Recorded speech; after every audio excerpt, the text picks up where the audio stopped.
je vous ai déjà dit, quand on parle d'attaque terroriste aujourd'hui, le Bénin n'est pas épargné et pratiquement tous les pays de la sous-région ne sont pas épargnés. C'est un phénomène international, c'est un phénomène mondial aujourd'hui et tout le monde est concerné. Ce n'est pas Patrice Talon qui a fait venir les terroristes au Bénin. Il va falloir qu'il le sache. Et secondo, par rapport au fait que les soldats tombés au front, les familles sont abandonnées, je dis que faux et archi faux. Parce que il y a un fonds qui est prévu quand même pour ces soldats-là. Ils sont accompagnés, leurs familles sont accompagnées, les veuves sont accompagnées, les enfants de ces soldats-là vont à l'école et ils iront jusqu'à terme. Donc, les familles, cette raison-là selon laquelle les familles des soldats tombés au front ont été abandonnées, c'est faux et archi faux, ce sont des raisons fallacieuses. Et tertio, quand on parle d'exclusion politique, vous savez, il y a les frustrés de la République. Et aucun humain n'est parfait. Et pour faire des réformes, il faut déconstruire certaines choses. Pour faire des omelettes, on casse des œufs.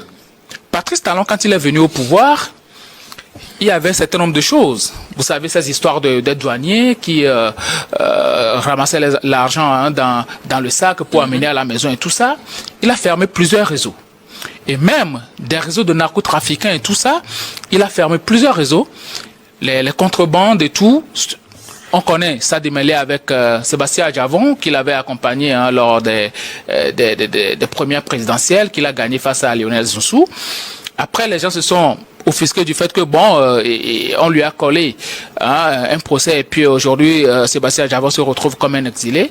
Mais nous savons très bien que c'est la justice qui avait fait son travail et donc on ne peut pas savoir si réellement Sébastien Adjavon était sain et sauf, puisque quelqu'un qui a des ambitions politiques, s'il faisait des affaires louches, forcément il allait accorder son onction à Patrice Talon qui venait au pouvoir pour que bon lui on lui permette de pouvoir continuer ses affaires louches.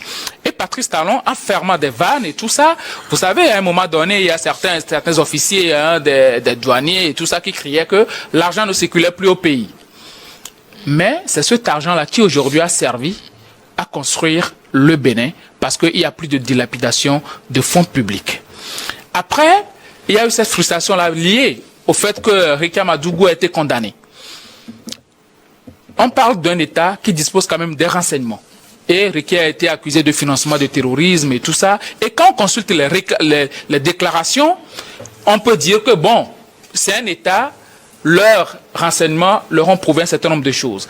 Après, cette question d'exclusion des démocrates aux élections présidentielles, vous savez, il va falloir qu'on soit un peu sérieux dans nos républiques, surtout quand on se dit opposant aussi. Il faut dire les bonnes raisons aux populations. Vous voyez? Parce que quoi?